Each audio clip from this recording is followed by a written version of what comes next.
Olá, tudo bem com vocês? Espero que todos estejam bem, em casa, protegidos, certo? E hoje nós vamos estar falando da nossa quinta atividade remota de língua portuguesa. Vocês já receberam a atividade, certo? Eu acredito que vocês em casa já tenham lido o material, certo? Então, vamos a ela. Como eu já disse para vocês, nós esse ano, né, nós alunos do nono ano, alunos do nono e do quinto ano, mas nós estamos nos direcionando a vocês que são os nossos alunos do nono ano esse ano. Então, eu já tinha comentado com vocês nas nossas aulas online e algumas gravações que nós já fizemos de outras atividades anteriores, que nós estamos nos preparando esse ano para dois momentos do nosso ano letivo, né? O primeiro momento será as Olimpíadas da Língua Portuguesa, que nós iremos participar esse ano. Não todas as turmas, algumas turmas foram selecionadas, como eu já tinha conversado com vocês, certo? E a Prova Brasil, a tão famosa Prova Brasil. Mas, professora, o que é a Prova Brasil? Por que a gente tem que fazer a Prova Brasil? A gente é obrigado a fazer a Prova Brasil? Então, sempre existem alguns questionários, né? Ou alguns questionamentos que alguns alunos fazem, perguntando do que se trata essa Prova Brasil, né? Então, a Prova Brasil ela é uma avaliação que ela é enviada para as escolas públicas das redes municipais, estaduais e federais, certo? E qual o objetivo dessas avaliações? Ela vai nos avaliar de que maneira, né? Então, na realidade, ela vai avaliar o ensino em si, né? Se as habilidades que vocês precisam ter para todas as disciplinas, português, matemática, história, geografia, ciências, inglês, arte, religião, educação física. Então, se as habilidades que nós precisamos ter para entender, compreender, interpretar, certo? Se nós estamos conseguindo assimilar de fato durante todo esse aprendizado, tá? Então, quem participam dessas avaliações são os alunos do quinto e do nono ano, certo? Das escolas públicas. E aí, essas provas, cada sala, as salas que são avaliadas tem que ter no mínimo 20 alunos, por isso que o Colégio Avência Brito é um dos colégios que participam dessa avaliação, não é só o Colégio Avência Brito, tá? Mas aqui no município existem outras escolas que também participam dessa avaliação da Prova Brasil, tá bom? Então, quem é que vai fazer, professora, a prova? Serão vocês e o pessoal do quinto ano, né? Cada quem com suas habilidades, que nós vamos falar sobre elas agora, certo? E aí, como vocês podem perceber, como eu já estava dizendo aqui anteriormente, né? Que a Prova Brasil, ela tem o objetivo de avaliar o sistema de ensino de educação do nosso país, tá? O MEC envia essas provas, eu já até tinha conversado com vocês nas aulas online, e o MEC envia essa prova para as escolas, tá? E a gente passa, a gente fala a gente, mas são vocês, né? Fiquem em um determinado horário na sala de aula realizando essas provas, certo? E quando termina, essas provas são lacradas e são enviadas novamente para o MEC, onde lá eles irão corrigir. E é nessa correção que eles vão avaliando o sistema de ensino, que envolve cada estado, cada município, cada cidade, certo? Então, é necessário a gente fazer? Quem está matriculado nas redes públicas de ensino são obrigados, que tenham no mínimo 20 alunos, são obrigados a fazer a prova, tá certo? É importante até mesmo para que a gente avalie a nossa escola, porque é muito interessante, o SEB, graças a Deus, o Colégio Avência Brito, graças a Deus, desde 2013 para cá, que o colégio sempre vem tirando notas boas na prova do IDEB, tem uma avaliação muito boa. E é muito bom a gente saber isso, porque eu estou falando como educadora, mas eu como mãe, por exemplo, na hora de eu matricular meu filho em uma escola pública, é muito importante a gente olhar, avaliar aquela escola. Como é aquela escola? Será que ela tem um bom aprendizado? Como ela é? E o IDEB, né, a Prova Brasil que vocês fazem, justamente é um nível de avaliação que faz com que eu, como mãe, faça eu escolher o Colégio ABC Brito como uma escola boa. Por quê? Porque ela tem uma nota boa no IDEB, ou seja, os meninos estão conseguindo fazer as análises, as interpretações, o que é proposto pelo ensino brasileiro. Então, é muito importante a gente ter essa concepção de que fazer a prova é necessário, justamente até para a gente se autoavaliar. Será que realmente eu tenho as competências e as habilidades? Competências não. Será que realmente eu tenho as habilidades necessárias para poder avançar para ir para o ensino médio? Então, quando a gente faz esses tipos de avaliação, faz com que a gente, olha, eu estou bem, tá? Eu vou continuar nesse caminho aqui que eu estou me dando bem, tá? Então, eu espero ter esclarecido um pouquinho. Quem tiver mais dúvida, pode estar pesquisando, né? Vai na internet, pesquisa o que é Prova Brasil, dá uma sondada, se atualizem, entrem nesse mundo do conhecimento que é muito importante para vocês, tá? E indo para a nossa atividade agora, vocês podem perceber aí que logo no início, relembrando o que eu já disse anteriormente, eu sempre vou estar mostrando para vocês. A nossa atividade remota de língua portuguesa, ela sempre vem colocada em 5 momentos. Aula 1, tá? Aqui, ó, aula 1. Aí vamos para a aula 2, tá? Aula 3, certo? Aula 4 e a aula 5, tá certo?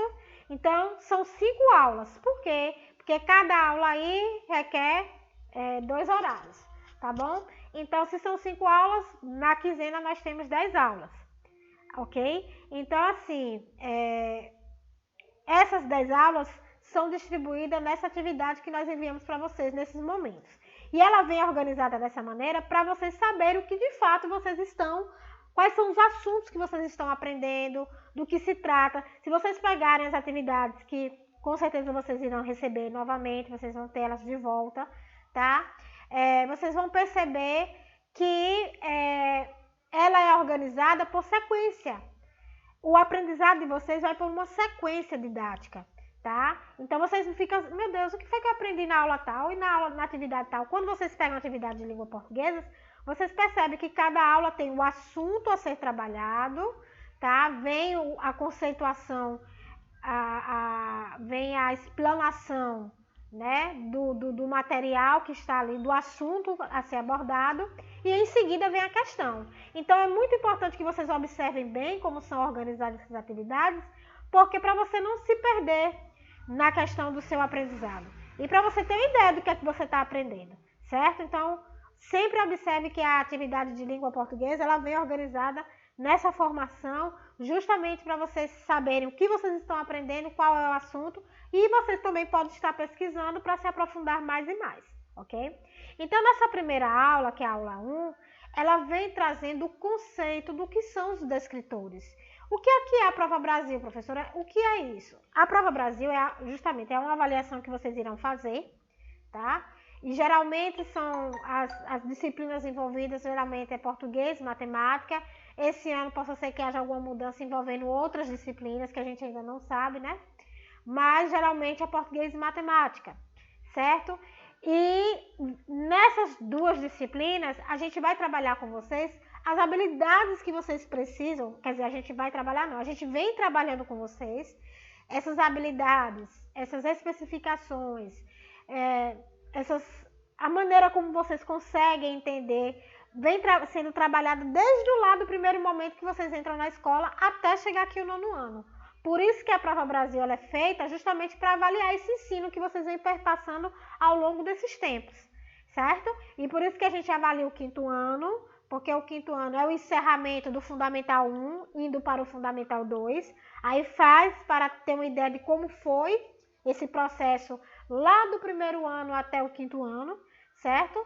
E também do sexto ao nono ano. Quando chega lá no nono ano, para encerrar o Fundamental 2, que aí vocês vão para o ensino médio, aí o nono ano faz essa prova Brasil, justamente para avaliar esse processo de ensino que vocês também perpassaram, certo? E é todo ano, professora, que a gente faz a prova Brasil? Não, geralmente são nos anos ímpares, certo? 2000, a gente começou em 2011, aí fomos para 2013, depois 2015, depois 2017, 2019, agora 2021, certo? E aí vai, consequentemente, mas sempre geralmente é feita em anos ímpares, ok? Então, nesse primeiro momento aqui, na aula 1, nós trazemos aqui para vocês o que são os descritores. O que são esses descritores, professora? A prova é feita como? De que maneira? Quais são os assuntos que eu devo estudar para fazer a prova? Não se preocupe em estudar assuntos, porque você já vem se preparando ao longo do tempo para fazer essa prova. A gente só reforça agora no nono ano, intensifica um pouco mais esse conhecimento, para que vocês, de fato, relembrem o que foi estudado lá atrás e tenham ideia de como vocês vão aplicar esse conhecimento da maneira como é exigido a prova Brasil. Então, aqui a gente traz o que são os descritores, que são as habilidades que vocês precisam ter para poder compreender uma questão que é colocada para vocês, seja ela de português, seja ela de matemática, tá? Coloca uma questão lá, você vai ler, se você consegue compreender, consegue analisar e consegue responder, então você detém aquela habilidade que traz aquela questão. Descritor é isso. E aqui traz o conceito. Descritores de língua portuguesa, localizar informações explícitas em um texto, tá? O que é isso, professor? É você achar ali a informação que está bem ali exposta para a gente, tá? Articulando outros descritores, outras habilidades, tais como identificar o tema de um texto, distinguir um fato de uma opinião, estabelecer a relação entre causa e consequência, entre as partes e elementos do texto, na prática da leitura, na qual os estudantes identificam o tema de um texto, juntamente com as suas principais ideias, diferenciando-as das ideias secundárias, a abordagem destes descritores é recorrente. Sendo assim, vamos conhecê-lo por parte. Então, assim, como foi que nós pensamos em fazer para que vocês conhecessem esses descritores? Na realidade, vocês já conhecem, mas a gente vai especificar, direcionar mais para que vocês compreendam de fato o que são esses descritores, certo? E aí a gente traz para vocês aí de uma forma mais organizada, mais sistemática, para que vocês tenham uma ideia da sequência da aprendizagem de vocês, nós trazemos por tópico, porque a prova Brasil, ela justamente vai trabalhar essas habilidades que vocês possuem diante as disciplinas que eu me referi aqui, que é língua portuguesa e matemática, certo? Sendo que possivelmente terá outras disciplinas também, ok? Então, o primeiro procedimento, o primeiro tópico a ser estudado dentre esses descritores são os procedimentos de leitura, que é esse primeiro tópico aí que vocês estão vendo no material de vocês, tá? Nesses procedimentos de leitura, nós temos esses descritores que estão aí. Aí depois vem o segundo tópico, que é a implicação do suporte, do gênero ou do enunciador na compreensão do texto. Aí vem o terceiro tópico, que é a relação entre textos. E cada tópico desse tem os seus referentes descritores, que são as suas habilidades, entendeu? Aí depois vem o quarto tópico, que é a coerência e coesão no processamento do texto, certo? Aí dentro desse tópico, nós temos alguns descritores. Depois vem relação entre recursos expressivos e efeitos de sentido. Aí tem os descritores referentes a esse tópico. Variação linguística, tem outros descritores dentro desse tópico, certo? Então, assim, o que é importante eu saber, professora? O importante você saber é dominar a leitura. Você dominando a leitura, você consegue identificar qualquer interpretação ou qualquer análise que você pode fazer diante da leitura de um texto, diante da leitura de uma charge, de um anúncio. Porque a gente sabe que todo texto, ele tem uma função social, tá? É fato. Todo texto tem uma função social. Então, eu como uma leitora, eu tenho que identificar que função social aquele texto me traz. Que tipo de informação ela está me trazendo. Então, justamente quando a gente trabalha essas habilidades, esses procedimentos, a gente está justamente fortalecendo em vocês o aprendizado da disciplina diante essas habilidades que vocês precisam ter para poder saber interpretar, ler, interpretar, compreender, escrever, ok? Então, aí no primeiro tópico, que é o que está no material de vocês, nós temos aí procedimentos de leitura. Dentro desses procedimentos de leitura, nós temos 5 descritores.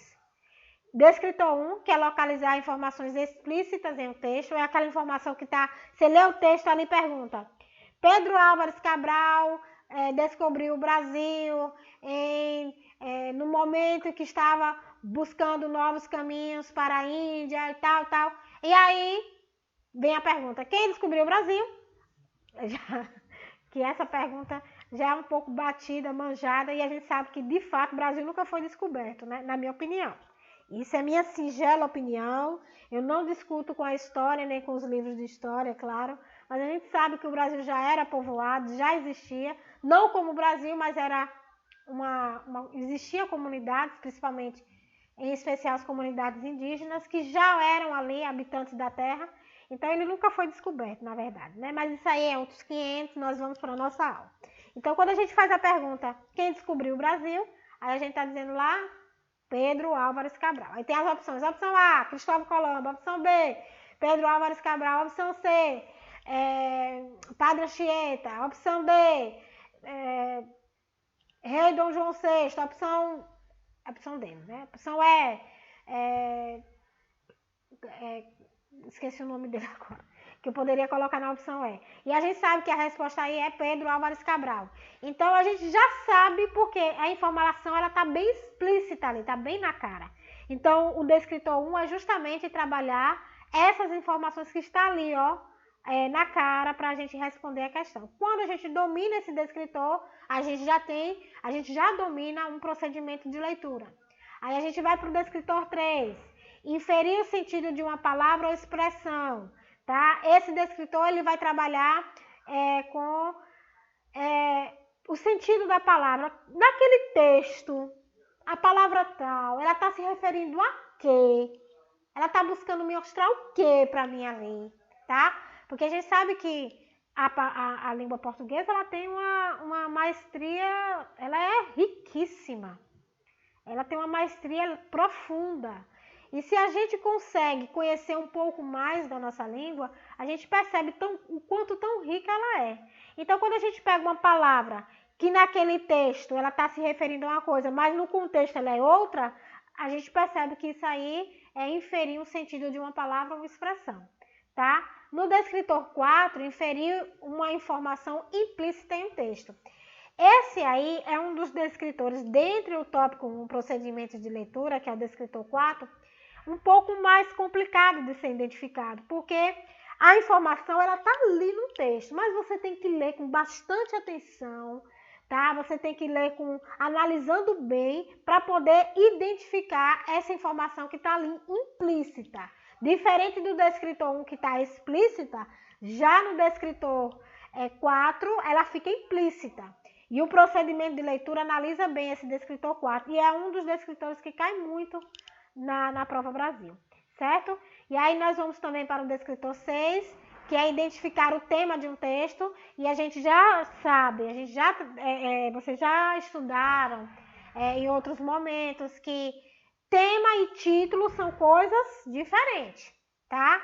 Tema é aquilo que eu trago como assunto central de um texto, tá? É o centro, é o assunto que move o texto. Tema é isso, tá? Já o título é o nome do texto, tá? Muita gente confunde tema com título. Então, no descritor 6, nós vamos trabalhar com a identificação do tema dentro daquele texto. No texto, Descobrimento do Brasil, ele aborda sobre o quê? Opção A, Descobrimento do Brasil. Opção B, Caminhos para as Índias. Opção C, ou seja, falar sobre do que se trata o texto, qual é o tema do texto, qual é o assunto do texto, tá? E no descritor 11 ou 14, tá? Distinguir um fato da opinião relativa a esse fato, tá? Então, esse descritor aí, você vai trabalhar o que é fato e o que é uma opinião. Fato é o que traz o assunto, o tema ali, né? Fato.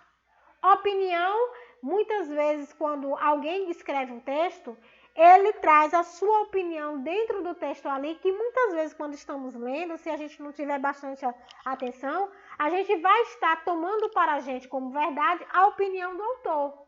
E é nisso que a gente tem que entender, que fato é o que traz o tema. Opinião geralmente a observação que o autor traz sobre aquele fato. Tá? Então, nesse descritor aí, ele é muito articuloso, é muito bem trabalhado nas elaborações da Prova Brasil, e a gente tem que tomar bastante cuidado na hora de analisar, interpretar e compreender um texto, tá? Então, são esses tópicos, esse tópico aí que nós vamos trabalhar nessa quinta atividade remota com esses descritores aí, tá bom? Então, nessa primeira aula aqui, nós vamos trabalhar com o descritor 1, que é localizar informações explícitas em um texto. E aí, vocês já estão observando aí, D1 refere-se ao descritor 1. Aqui, vocês têm o texto, tá? O nome do texto é Um Expressionista do Barro, ok? Aqui vem falando sobre o texto, qual é, né, o assunto do texto, e a gente vê aqui, ó. Vitalino Pereira dos Santos nasceu em 1909 em Caruaru, Pernambuco. Desculpa aí o além, se na atividade de vocês não tiver acentuado, minha gente, por favor, coloque um acentozinho aí, porque às vezes é por erro de digitação, na hora de digitar a atividade, a gente acaba, né, que não pode, né? Mas acentuem aí, por favor, tá? Além de figureiro, era músico. Ainda menino, aprendeu com a mãe, uma paneleira, a moldar o barro fazendo bichinhos que depois vendia para outras crianças na feira. A seguir, começou a produzir figuras expressionistas e de forte dramaticidade, tendo como temas cenas do cotidiano, dos ritos, de passagem, enfim, da vida das pessoas. Vitalino retrata as diversões do povo, como maracatu, os tocadores de pífaros, de zabumba e de safona, ou a religiosidade, como os santos, em especial São Francisco e os presépios. Em sua arte estão presentes também profissões como vaqueiro, dentista, médico e tipos do agreste, como padres, anjos, cangaceiros, enfim, todo o universo sertanejo. O humor e a poesia fazem parte da criação do mestre, que agrupou as figuras criando conjuntos e situações anedóticas e líricas para amenizar as mazelas da dura vida do homem do sertão. Tá? É uma bela homenagem que a gente pode fazer um pouco, né? A gente sabe que o povo nordestino, o povo sertanejo, o povo nordestino, o povo que vive de fato no sertão, que trabalha no sertão, tá? É um povo forte e que merece toda a nossa homenagem e o nosso respeito, tá? Eu gosto muito desse texto, porque traz de fato essa questão essa homenagem ao povo do sertão, né? Então aí nós vamos, quem foi que fez o texto, tá? Arte Popular Brasileira, Companhia Editora Nacional, página 34. E aí a gente analisa o que nesse texto? A gente percebe que é um texto informativo, porque está trazendo informações sobre uma pessoa, quem é essa pessoa, tá? Então, traz informações, certo? E agora a gente vai para a questão. Lembre que o descritor 1, ele trabalha com o quê? Localizar informações explícitas em um texto. E a gente vai lá para a questão. Grande artista do Nordeste. Gente, esse Du aí não era para estar aí, viu? Dê uma riscadinha nele aí, por favor. Não era para estar aí. grande artista nordestino, Vitalino Pereira dos Santos, usava para como matéria para sua arte o quê? Aí nós temos 4 opções, tá? Então, a resposta está bem óbvia aí, e é isso do que se trata o Descritor 1, tá certo? E aí a gente vai para o texto 2, lê o texto abaixo, Esopo. O autor grego Esopo é um dos maiores criadores de fábulas narrativas algóricas, como animais inseridos em situações humanas, que são concluídas com algum ensinamento moral. Uma das mais famosas, A Raposa e as Uvas, conta a história de uma raposa que observa videiras em altas estruturas de madeira e, ao não conseguir alcançá-las, desdenha das uvas que antes desejava. Por meio da simplicidade e de uma linguagem pedagógica, as fábulas de Esopo tratam de assuntos profundos e inerentes às condições humanas. Em A Raposa e as Uvas, ele mostra como o homem pode alterar sua opinião quando lhe convém. O desprezo da raposa pelas uvas é uma clara referência ao costume de desvalorizar aquilo que não consegue conquistar, com o intuito de se livrar da responsabilidade pelo próprio fracasso. Recontadas e adaptadas por outros atores ao longo dos séculos, as fábulas de Esopo constituem um importante alicerce para a tradição de histórias curtas e diretas que originaram o conto como o conhecemos hoje. Gente, só um instantinho que eu vou colocar o carregador aqui no meu computador, que é só um instantinho, tá? Rapidinho.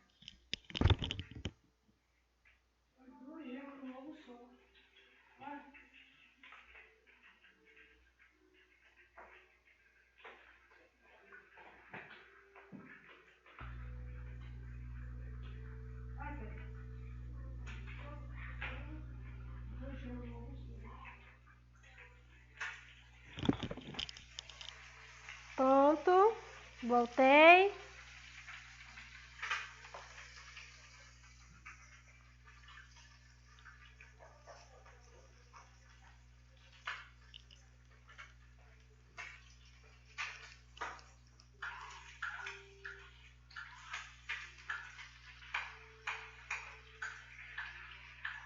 Aqui, pronto.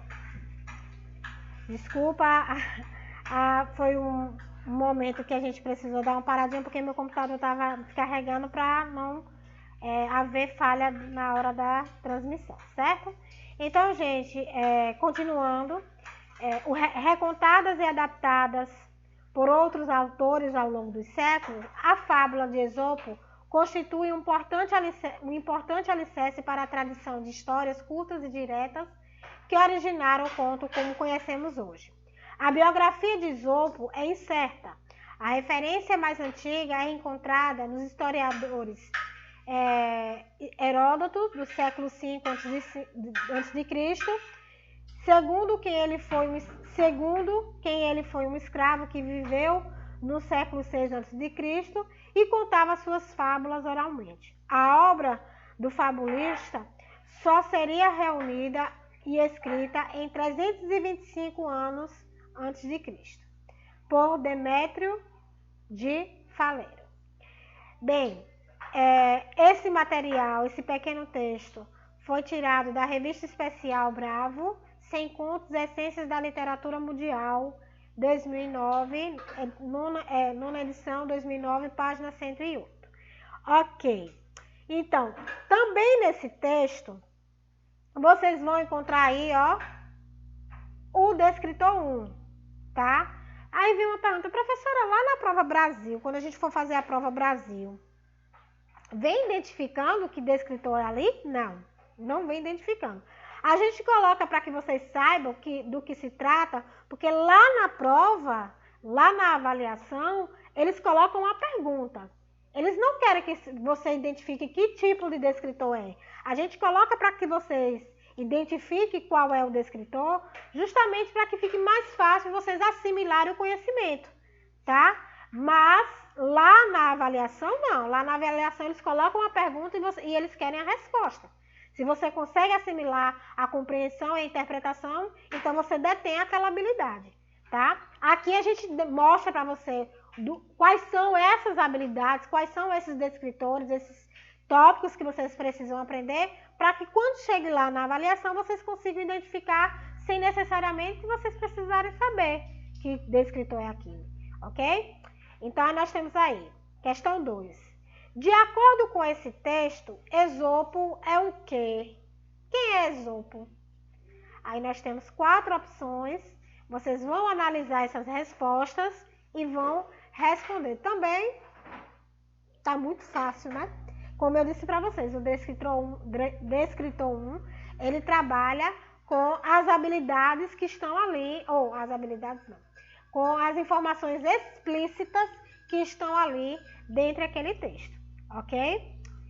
Bem, aqui ao lado, eu trago mais uma observação sobre o que são os descritores, uma conceituação, tá? Diz assim, constitui a descrição dos conhecimentos esperados em determinado período escolar avaliado.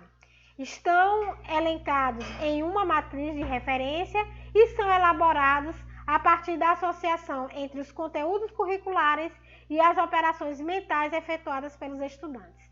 Aí está mais uma conceituação do que são esses descritores. Tá? Por que eu tenho que entender quem são esses descritores? Justamente para que você possa compreender o que vocês estão aprendendo.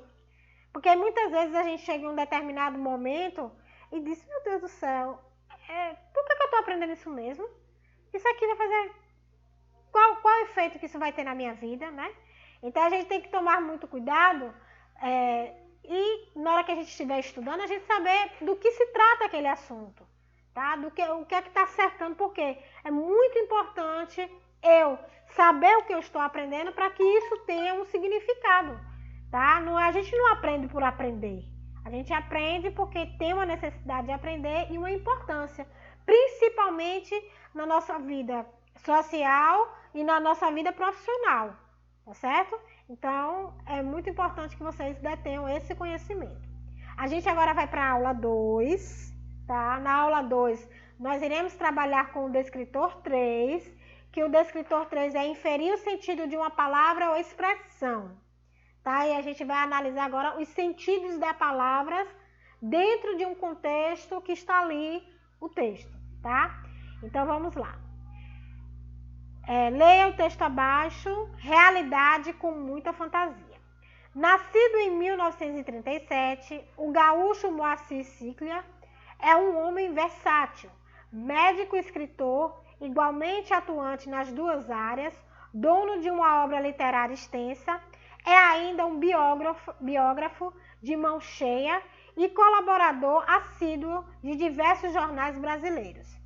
Seus livros para jovens e adultos são sucesso de público e de crítica, e alguns já foram publicados no exterior. Muito atento às situações limites que desagradam a vida humana, Ciclia combina com seus textos indícios de uma realidade bastante concreta com cenas absolutamente fantásticas. A convivência entre realismo e fantasia é harmoniosa e dela nascem os desfechos surpreendentes das histórias. Em sua obra são frequentes questões de identidade judaica, do cotidiano da medicina e do mundo da mídia, como, por exemplo, acontece no conto O Dia em que Matamos James Cagney. Para Gostar de Ler, volume 27, História sobre Ética, Ática, 1999. E aí... lembrando do que se trata do descritor 3, inferir o sentido de uma palavra ou expressão. E aí a gente vai para a questão. A expressão sublinhada é ainda um biógrafo de mão cheia. A expressão sublinhada, que está na linha 2 à linha 3, significa que Ciclia é o quê? Aí você tem 4 opções aí. E vocês vão analisar essa expressão aí de mão cheia. No texto, ela está se referindo a quê? Tá? Tem 4 opções de resposta aí, vocês vão encontrar ela rapidinho, fácil, tá bom? Vamos para o próximo texto. Aí nós temos aqui, leia o texto para responder a questão abaixo. Chatear e encher. Um amigo meu me ensina a diferença entre chatear e encher. Chatear é assim, você telefona para um escritório qualquer da cidade. Alô, quer me chamar, por favor, Valdemar? Aqui não tem nenhum Valdemar. Daí a alguns minutos você liga de novo. O Valdemar por obséquio? Cavalheiro, aqui não trabalha nenhum Valdemar. Mas não é do número tal? É, mas aqui nunca teve nenhum Valdemar. Mais 5 minutos você liga e o mesmo número. Por favor, o Valdemar chegou? Vê se te manca, palhaço. Já não lhe disse que o diabo desse Valdemar nunca trabalhou aqui? Mas ele mesmo me disse que trabalhava aí. Não chateia. Daí, a 10 minutos, liga de novo. Escute uma coisa. O Valdemar não deixou pelo menos um recado? O outro desta vez esquece a presença da datilógrafa e diz coisas impublicáveis. Até aqui é chatear. Para encher, espere passar mais 10 minutos e faça uma nova ligação. Bem, essa análise do que é chatear e encher é bem clara, bem direta, e você consegue perceber o que é chatear e o que é encher. Tá certo? Bem feito esse texto. Eu adoro esse texto. Tá? Esse texto... sim, desculpa. Aí ele fala aqui. Até aqui é chatear. Para encher, espere passar mais 10 minutos. Faça uma nova ligação. Alô? Quem fala? Quem fala aqui é o Valdemar. Alguém telefonou para mim? Pronto. Então, assim... esse texto, para mim, é um texto que ele trabalha bem as palavras, né? Trabalha bem, envolve a gente pra caramba, certo? E aí ele traz como título essas 2 palavras, mostrando para a pessoa a diferença do que é chatear e do que é encher. E na narrativa dela, a gente percebe bem claramente o que é cada um, né? E aí nós vamos para a questão 4, que diz assim. No trecho... Cavalheiro, aqui não trabalha nenhum Valdemar. A palavra cavalheiro está sendo sublinhada aí. E aí diz assim, cavalheiro, aqui não trabalha nenhum Valdemar. Na linha 9, o emprego do termo sublinhado sugere que o personagem, no contexto, ele é o quê? No contexto do texto.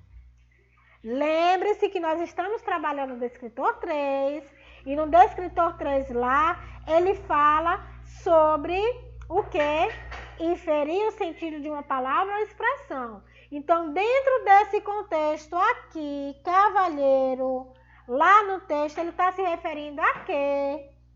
Tá? Lá no texto, ok? E aí, nós vamos agora para a aula 3. Na aula 3... nós vamos trabalhar com o descritor 4. Essa tirinha aqui de Mafalda era para estar aqui ao lado, ó, gente, ó. Era para estar aqui, ó. E ela subiu. Mas isso aí eu acredito que na de vocês esteja correto, né? Na de vocês eu acredito que esteja correto. É porque na minha aqui desconfigurou. Mas não tem problema, a gente conserta, tá? Aqui é um 6 aqui embaixo. Pronto. Ok.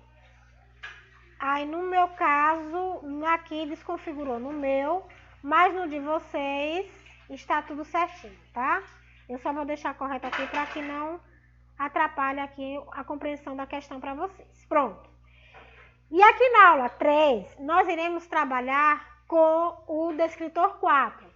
Que já diferente do 3, o descritor 4, ele vai trabalhar com uma informação implícita em um texto. Esse é um dos descritores que muita gente tem dificuldade em analisar numa questão, tá? Então, no descritor 4, você trabalha com as informações que elas estão ali no texto, mas ela está tão escondidinha, está tão bem escondida ali que a gente não consegue, às vezes, para entender ela, tem que fazer uma nova leitura de texto, uma releitura, para ler com mais atenção, para poder identificar essa informação que está ali implícita no texto, tá bom? Então, nós vamos para lá. Questão 4, ou questão 5, descritor 4, aí eu trago para vocês, e Mafalda, dentro desse descritor, ela é perfeita, viu? Porque ela sempre fala nas entrelinhas, porque informação implícita é isso, as informações estão ali nas entrelinhas, nunca está óbvio, tá? Nas entrelinhas. E aí, vocês observam que nessa análise aqui, nessa questão, nós vamos trabalhar com essa tirinha de Mafalda. E aqui nós temos o seguinte, ó. Mafalda, pegue o pullover que você deixou jogado. Aí Mafalda olha assim, né? Não tenho que obedecer ninguém, mamãe. Sou um presidente. Aí a mãe, se ela chegou com esse argumento por ela ser um presidente, aí a mãe vai e diz, né? E eu sou o Banco Mundial, o Clube de Paris e o Fundo Monetário Internacional. Tenho que reconhecer que ela foi viva. Ou seja, analisando a tirinha aí, você percebe que a mãe deu uma ordem para Mafalda, verdade? E Mafalda disse que não iria obedecer porque ela era um ser supremo, que no caso aí seria o presidente, não é verdade? E que presidente não obedece a ordem de ninguém. E a mãe rebateu a afirmação dela que obedece sim. Ele obedece a ordem lá do Banco Mundial, do Clube de Paris, do Fundo Monetário, ou seja, existem pessoas por trás do presidente que ele não pode chegar a seguir determinadas ordens sem estar em comunhão com os outros, né? Então, a mãe da Mafalda foi bem esperta a dar essa resposta a ela, tá? E aí a gente agora vai para a questão. A questão diz o seguinte: o que está sendo criticado nessa tirinha de Mafalda?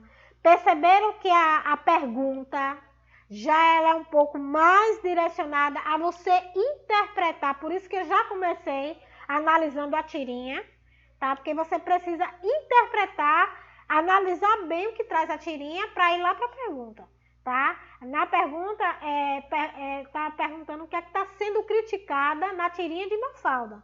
O que é que está sendo criticado aí? Aí tem 4 opções. Leiam essas opções com bastante atenção, porque esse descritor, de fato, vai trabalhar com as informações que estão nas entrelinhas do texto, tá? Dessa tirinha aí. Então, observe atentamente. O que é que está sendo criticado nessa tirinha? É uma crítica, tá? A quê?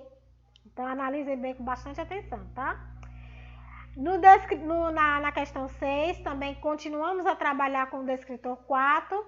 E aí nós vamos analisar essa tirinha aí, ó. Na tirinha abaixo, é criticado um sério problema que acontece na política do Brasil. Que problema é esse? Aí nós temos aqui, ó. O novo imposto será usado exclusivamente na saúde. Tintim por tintim. Aí vem aqui os mesmos que estavam elaborando essa questão de falar desse novo imposto. Olha eles aqui numa lancha, né, com mulheres, bebidas.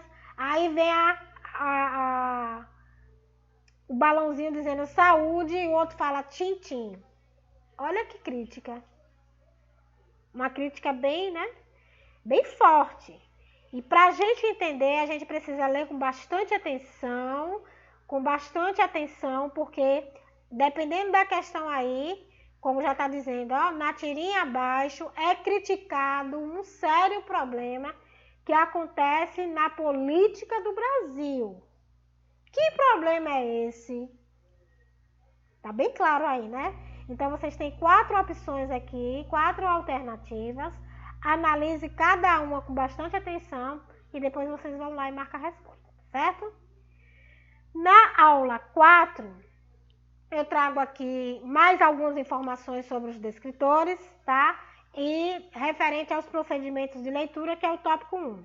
E aqui ele diz o seguinte: nos descritores que envolvem os procedimentos de leitura, o educando deverá localizar as informações no texto, tanto as explícitas quanto as implícitas, identificando as ideias presentes no texto e as que estão nas entrelinhas, exigindo do aluno um conhecimento de mundo e de outras leituras. Então, quando a gente fala dos procedimentos de leitura, é justamente trabalhar isso.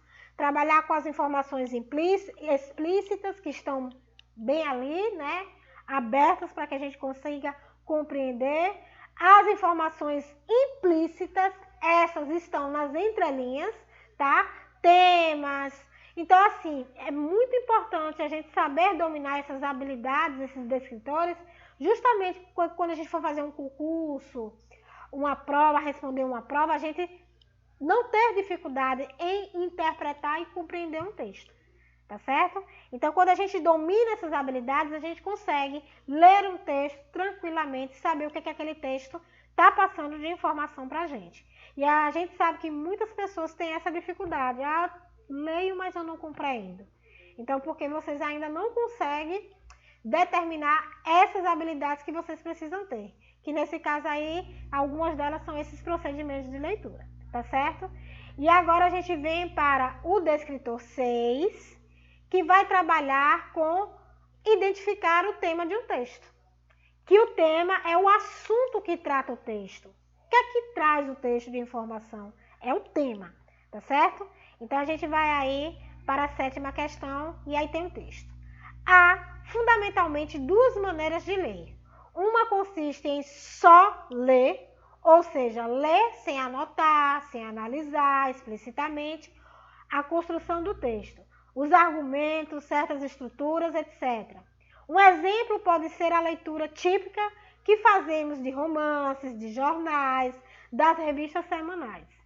Do romance, queremos acompanhar a intriga, o destino dos personagens, das personagens, queremos saber como termina. Nos jornais e nas revistas semanais, buscamos as notícias, uma análise do governo, uma avaliação de alguns fatos relevantes. Em nenhum desses casos, nos detemos em analisar detalhes. Texto feito por Círio Pocenti, e ele traz justamente uma reflexão do que é o ler por ler e o ler em analisar. Ele traz de forma bem clara, bem tranquila, sobre essa importância da leitura, que nós temos dois tipos de leitura. A leitura só por ler, o ler só por ler, e o ler para analisar, que é o que nós estamos fazendo. Nós estamos lendo e analisando, certo? Vocês não estão lendo só por ler, vocês estão lendo e analisando. Então, aí a gente vem aqui, ó, o tema desse texto. Aí vocês têm 4 opções de respostas aí, tá? E aí você vai identificar do que se trata esse texto, fala sobre o quê. E aí, tá bem logo no início, aí você consegue identificar, tá? E aí vocês conseguem analisar as opções e marcar a resposta que está sendo pedida aí, tá certo? Na questão 8, a gente já traz um texto diferente, a gente já traz o gênero textual poema, tá? Que poema é um dos gêneros que trabalha muito com a dinamicidade da língua portuguesa, a questão do eu lírico, a magia, o sentimento. O poema, ele é um dos gêneros textuais que eu me emociono bastante quando leio poemas, certo? Então, nós temos aqui, ó. Amor é fogo que arde sem se ver, é ferida que dói e não se sente, é um contentamento descontente, é dor que desatina sem doer. Eu acredito que todo mundo saiba, e o texto, faltou o autor aqui, mas, aliás, desculpa, perdão, viu, gente? O texto tá aqui, ó, o autor tá aqui em cima, tá? É que jamais eu vou colocar um texto sem colocar o autor, né? Mas, às vezes, porque o meu aqui, meu material, às vezes fica desconfigurado, não é como vocês estão recebendo aí, às vezes desconfigura, e possa ser que ele tenha descido, né? Ou mas ele está aqui logo no iniciado do texto. No poema abaixo, um clássico de Luiz Vaz de Camões, o autor se propõe a falar sobre... Aí a gente vem lá, ó. Olha a pergunta. No poema abaixo, um clássico de Luiz Vaz de Camões, o autor se propõe a falar sobre o quê? O amor é fogo que arde sem se ver, é ferida que dói e não se sente, é um contentamento descontente, é dor que desatina sem doer. É um não querer mais que bem querer, é um andar solitário entre a gente, é nunca contentar-se de contente, é um cuidar que não ganha em se perder. É querer estar preso por vontade, é servir a quem vence o vencedor, é ter com quem nos mata lealdade. Mas como causar pode seu favor nos corações humanos a amizade, se tão contrário a si é o mesmo amor. Então, o texto fala sobre o quê? Bem claro aí para vocês, né? E na nossa última aula, nós trazemos o nosso último descritor dos procedimentos de leitura, que é o descritor 11/14. Distinguir um fato da opinião relativa a esse fato, tá? Ou seja, você vai distinguir o fato daquela opinião relativa àquele fato, tá? Então, esse é um dos descritores que a gente também tem um pouquinho de dificuldade em compreender na hora de ler um texto, mas ele não é tão difícil assim, não. Vamos para o texto e vamos para a questão que vocês vão perceber, tá? Descritor 11. A raposa e a cegonha, fábula de Esopo, fabulista grego do século VI a.C. Nós já falamos no texto acima sobre ele, tá? A raposa e a cegonha mantinham-se boas relações e pareciam ser amigas sinceras. Certo dia, a raposa convidou a cegonha para jantar e, por brincadeira, botou na mesa apenas um prato raso contendo um pouco de sopa. Para ela, foi tudo muito fácil, mas a cegonha pôde apenas molhar a ponta do bico e saiu dali com muita fome. Sinto muito, disse a raposa. Parece que você não gostou da sopa. Não pense nisso, respondeu a cegonha. Espero que, em retribuição a esta visita, você venha em breve jantar comigo. No dia seguinte, a raposa foi pagar a visita. Quando sentaram à mesa, o que havia para jantar estava contido num jarro alto, de pescoço comprido, com a boca estreita, no qual a raposa não podia introduzir o focinho. Tudo o que ela conseguia foi lamber a parte externa do jarro. Não pedirei desculpas pelo jantar, disse a cegonha. Assim você sente no próprio estômago, a palavra estômago aí, gente, tem um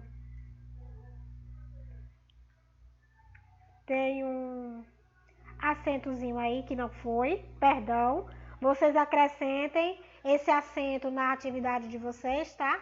No próprio estômago, o que senti ontem, ou seja, moral da história, quem com ferro fere, com ferro será ferido, tá? Lembrando que fábulas, ela é um gênero textual que sempre trabalha com a questão do uso dos animais como seres humanos, como se fossem seres humanos, tá?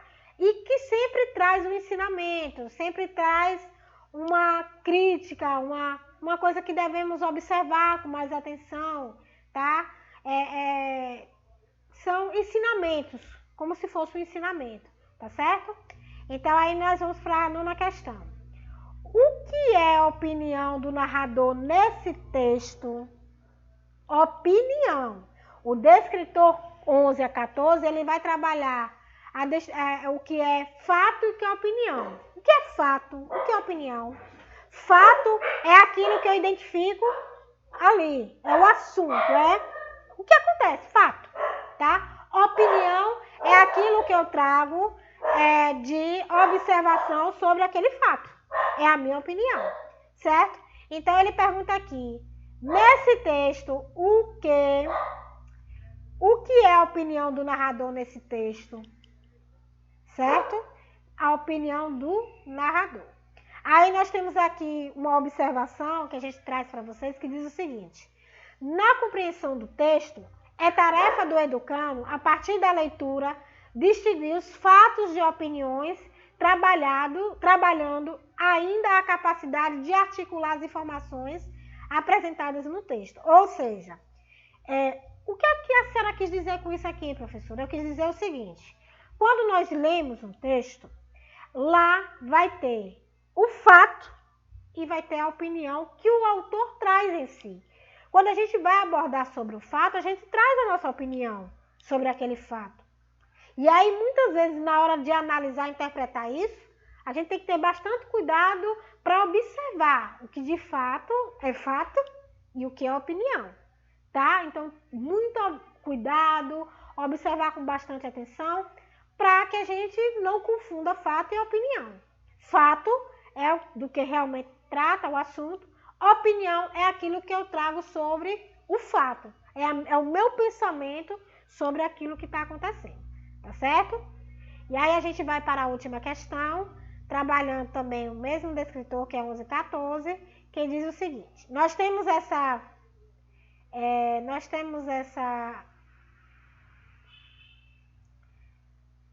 mensagem, né?